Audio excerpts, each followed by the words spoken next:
ವಿವಾದದ ಸುಳಿಯಲ್ಲಿ ಏಳುಮಲೆ ಸಿನಿಮಾ ಸಿಲುಕಿದೆಯಾ ಅನ್ನುವಂತಹ ಅನುಮಾನ ಮೂಡ್ತಾ ಇದೆ. ಒಂದಷ್ಟು ಪ್ರಶ್ನೆಗಳು ಎದುರಾಗ್ತಾ ಇದೆ. ಬಿಕಾಸ್ ವಿವಾದವನ್ನ ಸೃಷ್ಟಿ ಮಾಡಿದ ಏಳುಮಲೆ ಹಾಡು ಲಿರಿಕಲ್ ಸಾಂಗ್ ತರುಣ್ ಸುಧೀರ್ ನಿರ್ಮಾಣದ ಸಿನಿಮಾದಲ್ಲಿ ಬಹುದೊಡ್ಡ ಎಡವಟ್ಟಾಗಿದೆಯಾ? ಹಳೆ ಮೈಸೂರು ಭಾಗದಲ್ಲಿ ಏಳುಮಲೆ ವಿವಾದವನ್ನ ಸೃಷ್ಟಿ ಮಾಡ್ತಾ ಇದೆ.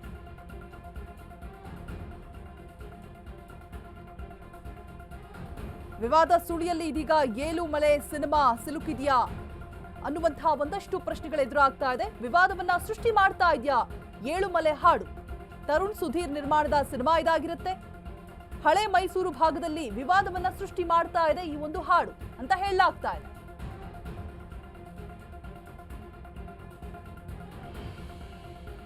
ಇತಿಹಾಸ ತಜ್ಞರು ಈ ಬಗ್ಗೆ ಮಾತನಾಡಿದ್ದಾರೆ ಕೂಡ. ಎಲ್ಲಿ ತಪ್ಪಾಗಿದೆ? ತರುಣ್ ಸುಧೀರ್ ನಿರ್ಮಾಣದ ಸಿನಿಮಾ ಇದಾಗಿದೆ ಏಳುಮಲೆ. ನಾಳೆ ರಿಲೀಸ್ ಕೂಡ ಪ್ಲಾನಿಂಗ್ ಮಾಡಿಕೊಳ್ಳಲಾಗ್ತಾ ಇದೆ.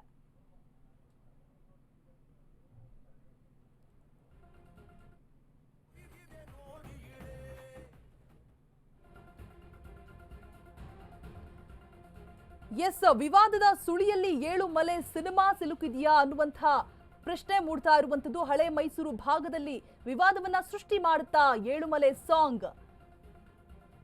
ಪುನೀತ್ ರಂಗಸ್ವಾಮಿ ಸಾಹಿತ್ಯ ಇರುತ್ತೆ. ತಮಿಳಿನ ಖ್ಯಾತ ಸಂಗೀತ ನಿರ್ದೇಶಕ ಡಿ ಇಮಾನ್, ರಾಣಾ ಪ್ರಿಯಾಂಕಾ ಮುಖ್ಯ ಭೂಮಿಕೆಯಲ್ಲಿ ನಟಿಸಿರುವಂತಹ ಸಿನಿಮಾ. ವಿ.ಎಂ. ಮಹಲಿಂಗಂ ನಿರ್ದೇಶನದ ಸಿನಿಮಾ ಇದಾಗಿರುತ್ತೆ. ಮಂಟೇಸ್ವಾಮಿ ಭಕ್ತರಿಂದ ಇದೀಗ ಕೇಳಿ ಬರ್ತಾ ಇರುವಂತಹ ಮಾತುಗಳು. ಕಂದಾಯದೊಡೆಯನೇ ಮಾದಯ್ಯ ಮಂಟೇಸ್ವಾಮಿಯನ್ನ ಕಂದಾಯದ ಒಡೆಯ ಅಂತ ಪೂಜಿಸ್ತಾರೆ. ಆದ್ರೆ ಮಂಟೇಸ್ವಾಮಿಯನ್ನ ಮರೆಮಾಚಿತ ಸಿನಿಮಾ ತಂಡ ಅನ್ನುವಂತಹ ಪ್ರಶ್ನೆ ಎದುರಾಗ್ತಾ ಇದೆ. ಮಂಟೇಸ್ವಾಮಿ ಭಕ್ತರಿಂದ ಸಿನಿಮಾ ತಂಡದ ವಿರುದ್ಧ ಆಕ್ರೋಶ ಹೊರಹಾಕ್ತಾ ಇರುವಂತದ್ದು. ಪುನೀತ್ ರಂಗಸ್ವಾಮಿ ಸಾಹಿತ್ಯವಿರುವಂತಹ ಹಾಡಿನಲ್ಲಿ ಲೋಪ ಕಂಡು ಬಂದಿದ್ಯಾ? ಕಂದಾಯ ತೊಡೆಯನೆ ಅಂತ ಹೇಳ್ಬಿಟ್ಟು ಮಂಟೇಸ್ವಾಮಿಯನ್ನ ಪೂಜಿಸಲಾಗುತ್ತೆ, ಕರೆಯಲಾಗುತ್ತೆ. ಆದ್ರೆ ಮಂಟೇಸ್ವಾಮಿಯನ್ನ ಮರೆಮಾಚಿಸಿದ ಸಿನಿಮಾ ತಂಡ ಅನ್ನುವಂತಹ ಒಂದಷ್ಟು ಪ್ರಶ್ನೆಗಳು ಎದುರಾಗ್ತಾ ಇದೆ. ಬಿಕಾಸ್ ಆ ಲಿರಿಕ್ಸ್ ನಲ್ಲಿ ಇರುವಂತದ್ದೇನು? ಇತಿಹಾಸ ಮತ್ತು ಧಾರ್ಮಿಕ ವಿಚಾರಗಳು ಬಹಳ ಸೂಕ್ಷ್ಮವಾದಂತಹದ್ದು ಅನ್ನೋದನ್ನ ತಿಳ್ಕೊಂಡಿರಲ್ಲ. ಮತ್ತೆ ಒಂದಕ್ಕೆ ಇನ್ನೊಂದು ಏನ್ ವ್ಯತ್ಯಾಸ ಇದೆ, ಆ ಭಕ್ತಾದಿಗಳ ಮನಸ್ಸಲ್ಲಿ ಯಾವ ರೀತಿ ಭಾವನೆಗಳಿದೆ, ಇದು ಯಾವ್ದು ತಿಳ್ಕೊಂಡಿರಲ್ಲ. ಅವರು ಯಾವ್ದೋ ಒಂದು ಮನಸ್ಸಲ್ಲಿ ಇಟ್ಕೊಂಡು ಏನೋ ಒಂದು ಹಾಡುಗಳನ್ನ ಬರೆದು ಬಿಡ್ತಾರೆ. ಅದು ಈ ರೀತಿ ಆಭಾಸಕ್ಕೆ ಒಳಗಾಗುತ್ತೆ. ಈಗ ನಮಗೆಲ್ಲ ಗೊತ್ತಿರೋ ಹಾಗೆ ಕಂದಾಯದ ಒಡೆಯ ಅಂತ ಹೇಳಿದ್ರೆ ಸಿದ್ದಪ್ಪಾಜಿ ಅವ್ರನ್ನ ಇದ್ ಮಾಡ್ತೀವಿ. ಇವ್ರು ಹೇಗೆ ಮಹಾದೇವನನ್ನ ಮಧ್ಯದಲ್ಲಿ ತಂದ್ರೋ ನಮ್ಗೆ ಅರ್ಥ ಆಗ್ಲಿಲ್ಲ. ಮತ್ತೆ ಸಾರ್ವಜನಿಕವಾಗಿ ಸೂಕ್ಷ್ಮ ವಾತಾವರಣದಲ್ಲಿ ಇದ್ದಾಗ ಒಬ್ಬರದನ್ನ ಇನ್ನೊಬ್ಬರಿಗೆ ಕ್ರೆಡಿಟ್ ಕೊಡೋದು, ಇನ್ನೊಬ್ಬರದನ್ನ ಮತ್ತೊಬ್ಬರಿಗೆ ಕೊಡೋದು ಬಹಳ ತಪ್ಪಾಗ್ಬಿಡುತ್ತೆ. ಅದು ಅವರ ಭಕ್ತಾದಿಗಳಿಗೆ ಅಥವಾ ಅನುಯಾಯಿಗಳಿಗೆ ಬಹಳ ನೋವುಂಟು ಮಾಡುತ್ತೆ. ಇದನ್ನ ಬರಹಗಾರರು ಬಹಳ ಸೂಕ್ಷ್ಮಗದೆ. ಇವಾಗ ಕಂದಾಯದ ಒಡೆಯ ಅಂತ ಹೇಳ್ಬಿಟ್ಟು ಮಂಟೇಸ್ವಾಮಿಯನ್ನ ಬಿಟ್ಟು ಮಹಾದೇವನನ್ನ ಕರೆಯೋದಿಲ್ಲ ಅನ್ನುವಂತಹ ಸ್ಪಷ್ಟನೆಯನ್ನ ಕೊಡ್ತಾ ಇದ್ದೀರಾ ತಾವು? ಅಲ್ಲ, ಈಗ ಏನೋ ಗೊತ್ತಿಲ್ದಿರೋಂತ ಮುಗ್ಧರು ಅದನ್ನ ಕರ್ಕೊಂಡಿರ್ತಾರೆ, ಎಲ್ಲ ಒಬ್ರ ಕರೆದಿರ್ತಾರೆ, ಇಲ್ಲ ಅಂತ ಹೇಳಕ್ಕಾಗಲ್ಲ.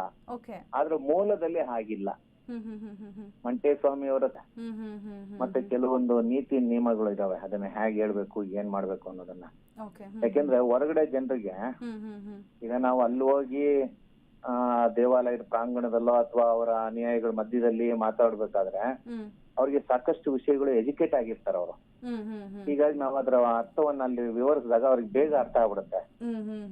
ಅನ್ಯಾಯಗಳು ಅಲ್ದೇ ಇರೋರಿಗೆ ನಾವೇನೋ ಹೇಳಿದಾಗ ಇದೊಂಥರ ಏನೋ ಹೇಳ್ತಿದಾರಲ್ಲ ಅಂತಾರೆ. ಆವಾಗ ನಾವು ಬೇರೆ ಬೇರೆ ಉದಾಹರಣೆಗಳನ್ನ ಕೊಟ್ಟು ಇದರ ಅರ್ಥ ಏನು, ಈ ಪದದ ಮೂಲಾರ್ಥ ಏನ್ ಬರುತ್ತೆ, ಇದರ ತಾತ್ಪರ್ಯ ಏನ್ ಬರುತ್ತೆ, ಯಾವ ಸಂದರ್ಭದಲ್ಲಿ ಇದನ್ನ ಬಳಸಿದ್ರು, ಯಾತಕ್ಕೆ ಇದನ್ನ ಬಳಸಿದ್ರು, ಇವೆಲ್ಲವನ್ನೇ ಜನರಿಗೆ ಗೊತ್ತಾಗಿಲ್ಲ. ಅದನ್ನ ಸಾಮಾನ್ಯ ಜನರಿಗೆ ತಿಳಿಸುವಂತ ಪ್ರಯತ್ನ ಆಗ್ಬೇಕು. ಅಂತ ಒಂದು ಸಾಧನೆ ಮಾಡಿದಂತವರ ಪಟ್ಟಿನಲ್ಲಿ ಅಂದ್ರೆ ಇಡೀ ಪ್ರಪಂಚದಲ್ಲೇ ಒಂದ್ ರೀತಿಯಲ್ಲಿ ಎಲ್ಲೋ ಒಂದು ಕಡೆ ಈ ಆಲೋಚನೆ ಬಹಳ ದೊಡ್ಡದು ಅನ್ನೋ ಮಟ್ಟಕ್ಕೆ ಒಂದು ಆಲೋಚನೆಯನ್ನ ಕೊಟ್ಟಿದ್ದಾರೆ ಮಂಟೇಸ್ವಾಮಿ ಅವರು. ಸೊ ಅದನ್ನ ನಾವು ಅದೇ ಪ್ರಮಾಣದಲ್ಲಿ ವಿಸ್ತರಿಸಿ ಹೇಳ್ಬೇಕಾಗುತ್ತೆ. ಬಹುಶಃ ಈ ಸಂದರ್ಭ ಅಲ್ಲ, ಇದು ಈ ಫೋನ್ ನಲ್ಲೆಲ್ಲ ಇದೆ ಹೇಳುವಂತ ಆಗಲ್ಲ. ಫೈನಲ್ ಆಗಿ ಸರ್, ಕೊನೆ ಪ್ರಶ್ನೆ. ತಲಕಾಡು ಚಿಕ್ಕರಂಗೇಗೌಡರು ಇತಿಹಾಸ ತಜ್ಞರು ಅಂತ ಹೇಳಿದ್ರೆ ಅವ್ರು ಏನೇ ಮಾತನಾಡಿದ್ರು ಕೂಡ ಆ ಮಾತಲ್ಲಿ ತೂಕ ಇರುತ್ತೆ, ತಿಳ್ಕೊಂಡಿರ್ತಾರೆ. ಪ್ಲಸ್ ಇತಿಹಾಸ ತಜ್ಞರು ಅಂತ ಹೇಳ್ಬಿಟ್ಟು ಅಷ್ಟು ಪೂರ್ವಕವಾಗಿ ಅವ್ರು ಏನಾದ್ರು ಬರ್ದಿದ್ರೆ ಅದು ನಿಜವಾಗಿ ಅವಮಾನವೇ. ಬರ್ದಿರೋರು ಉದ್ದೇಶಪೂರ್ವಕವಾಗಿ ಬರ್ದಿರೋ ಅವಮಾನ. ಬಟ್ ನನಗನ್ಸುತ್ತೆ ಅವ್ರು ಉದ್ದೇಶಪೂರ್ವಕವಾಗಿ ಬರ್ದಿರಲ್ಲ. ನಿಜ ನಿಜ. ಅವ್ರು ಯಾವ್ದೋ ಪ್ರಾಸಬದ್ಧವಾಗೋ ಅಥವಾ ಇನ್ನೇನೋ ಒಂದ್ ಅರ್ಥ ಇಟ್ಕೊಂಡ್ ಬರ್ದಿರ್ತಾರೆ. ಅಥವಾ ಅವ್ರು ಇನ್ನೂ ಒಂದು ಹೆಜ್ಜೆ ಮುಂದೆ ಹೋಗಿ ಎಲ್ಲಾ ಒಂದೇ ಅನ್ನೋ ಭಾವನೆಯಿಂದನೂ ಬರ್ದಿರ್ತಾರೆ. ಎಲ್ಲವೂ ಒಂದೇ ಹಾಗನ್ಬಿಟ್ಟು ಕರ್ನಾಟಕ ರಾಜ್ಯದ ಮುಖ್ಯಮಂತ್ರಿ ನಾನು ಈ ದೇಶದ ಜನಪ್ರತಿನಿಧಿ ಅಂತ ಪ್ರಧಾನಿ ಚೇರಲ್ಲಿ ಹೋಗಿ ಕೂತ್ಕೊಳಕ್ಕಾಗಲ್ಲ. ಪ್ರಧಾನ ಮಂತ್ರಿಗಳು ಬಂದು ನಾನು ಈ ದೇಶದ ಪ್ರಧಾನಿ ಅನ್ಬಿಟ್ಟು ಅಲ್ಲೆಲ್ಲ ಗ್ರಾಮ ಪಂಚಾಯತಿ ಬಂದ್ಬಿಟ್ಟು ಆ ಚೇರಲ್ಲಿ ಬಂದು ಅವ್ರು ಕೂತ್ಕೊಂಡು ಅಧಿಕಾರ ಚಲಾಯಿಸಕ್ಕಾಗಲ್ಲ. ಒಬ್ಬೊಬ್ರಿಗೆ ಒಂದೊಂದು ಜವಾಬ್ದಾರಿ ಒಂದೊಂದಿದೆ. ಅದೇ ತರ ಒಬ್ಬರ ತತ್ವ ಇದೆಯಲ್ಲ ಅದನ್ನ ಇನ್ನೊಬ್ಬರಿಗೆ ನಾವು ಅಷ್ಟು ಸುಲಭವಾಗಿ ವರ್ಗಾವಣೆ ಮಾಡಕ್ಕಾಗಲ್ಲ. ಈಗಿನ ನಮ್ಗಳಿಗೆ ಕಾಪಿರೈಟ್ ಅಂತ ಇದೆ. ಈಗ ನಾನು ಬಳಸಿರೋ ಒಂದು ಪದವನ್ನ ನಾನು ಬರ್ದಿರೋಂತ ಒಂದು ಕೃತಿಯನ್ನ ಅಥವಾ ಒಂದು ಪದ್ಯವನ್ನ ಬೇರೆಯವ್ರನ್ನ ಬಳಸ್ಕೊಂಡ್ರೆ ನಾನು ಕೇಸ್ ಹಾಕ್ತೀನಿ. ನೀವು ಅದನ್ನ ಗಮನಿಸಿದೀರಾ? ದೊಡ್ಡ ಮಟ್ಟದಲ್ಲಿ ಹೋಗಿ ಕೋಟ್ಯಾಂತರ ರೂಪಾಯಿ ದಂಡ ಕಟ್ಟಿರುವಂತ ಘಟನೆಗಳು ನಡೆದಿದೆ. ಎಕ್ಸಾಂಪಲ್ಸ್ ಇದಾವೆ. ಈಗ ನಮ್ಮ ಕಾಂತಾರ ಇದೆಲ್ಲ ನಾವು ನೋಡಿದಾಗ ಒಂದು ಅದು ನಮಗೆ ಸಣ್ಣದಾಗಿ ಕಾಣುತ್ತೆ, ಆದ್ರೆ ಆ ಕಲಾವಿದನಿಗೆ ಗೊತ್ತು ಅದನ್ನ ಅವನು ಸೃಷ್ಟಿ ಮಾಡ್ಬೇಕಾದ್ರೆ ಎಷ್ಟು ಕಷ್ಟ ಬಿದ್ದಿರ್ತಾನೆ ಅಂತ. ಹೀಗಾಗಿ ಅದು ನ್ಯಾಯಾಲಯದ ಮೆಟ್ಟಲು ಹತ್ತು ಬಿಟ್ರೆ ಮೇಲ್ನೋಟಕ್ಕೆ ಇದು ಸಣ್ಣದಾಗಿ ಕಂಡ್ರು ಕೂಡ ಭಾವನೆ ಇದೆಯಲ್ಲ ಅದಕ್ಕೆ ಬೆಲೆ ಕಟ್ಟಕ್ಕಾಗಲ್ಲ. ಸೊ ಹೀಗಾಗಿ ಆ ಹಂತಕ್ಕೆ ಹೋಗೋದಕ್ಕೆ ಬಿಡಬಾರ್ದು. ಆಮೇಲೆ ಇವೆಲ್ಲ ಪ್ರಾರಂಭ ಆಗೋದೇ ಸಣ್ಣದ್ರಿಂದ. ಜೊತೆಗೆ ಇನ್ನೂ ಒಂದ್ ಹೇಳ್ತೀನಿ, ಒಂದನ್ನ ಹಿಂಗ್ ಬಿಟ್ಬಿಟ್ರೆ ಈ ತರ ಇದನ್ನ ತಿರ್ಚೋ ಅವರ ಸಂತತಿ ಜಾಸ್ತಿ ಆಗ್ಬಿಡುತ್ತೆ. ಇವತ್ತು ಮಂಟೇಸ್ವಾಮಿ ಅವ್ರಿಗಾಗಿರೋದು ನಾಳೆ ಇನ್ನೊಬ್ರಿಗೆ ಆಗ್ಬಿಡುತ್ತೆ ಅಲ್ವಾ? ಸೊ ಹೀಗಾಗಿ ಸಣ್ಣದ್ರಲ್ಲೇ ಇವನ್ನೆಲ್ಲ ನಾವು ಸರಿಪಡಿಸ್ಕೋಬೇಕು. ಇದು ದೋಣಿಯಲ್ಲಿ ಒಂದು ಸಣ್ಣ ರಂಧ್ರ ಆಗಿದೆ ಅಂದ್ರೆ ಅದನ್ನ ಆಗ್ಲೇ ಮುಚ್ಚಬೇಕು. ಇಲ್ಲ ಅಂದ್ರೆ ಅದ್ರ ಪಕ್ಕದಲ್ಲಿ ಇನ್ನೊಂದು ರಂಧ್ರ ಆಗುತ್ತೆ, ಕೊನೆಗೆಲ್ಲ ನೀರೆಲ್ಲ ಒಳಗ್ ಬಂದು ದೋಣಿನ ಮುಳುಗೋಗುತ್ತೆ. ಸೊ ಹೀಗಾಗಿ ಇದು ನೆಗ್ಲೆಕ್ಟ್ ಮಾಡುವಂತದ್ದಲ್ಲ. ಬಟ್ ಒಳ್ಳೆ ವಿಷಯವನ್ನ ನೀವು ಟಿವಿ ಅವರು ಇದನ್ನ ತಗೊಂಡಿದ್ದೀರಾ. ನಿಜವಾಗಿ ಇದು ಜನರ ಗಮನಕ್ಕೆ ತರುವಂತ ವಿಷಯ. ಇದ್ರ ಬಗ್ಗೆ ನೀವು ಇದನ್ನ ಗಮನಿಸಿ ಅದನ್ನ ಸರಿಪಡಿಸ್ಕೊಂತೀನಿ ಅನ್ಬಿಟ್ರೆ ಈಗ ಮಾಡಿರೋದು ತಪ್ಪೇ ಅಲ್ಲ.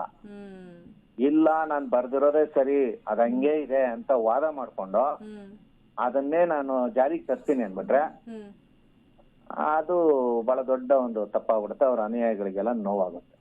Thank you so much sir. ಸಾಕಷ್ಟು ವಿಚಾರಗಳನ್ನ ಹಂಚ್ಕೊಂಡ್ರಿ, ಹಾಗೆ ತಿಳುವಳಿಕೆಯ ಮಾತುಗಳನ್ನು ಕೂಡ ಹೇಳಿದ್ರಿ. ಇತಿಹಾಸವನ್ನ ತಿರುಚುವಂತಹ ಕೆಲಸ ಮಾಡಬಾರ್ದು ಅಂತ. ಧನ್ಯವಾದ ಸರ್.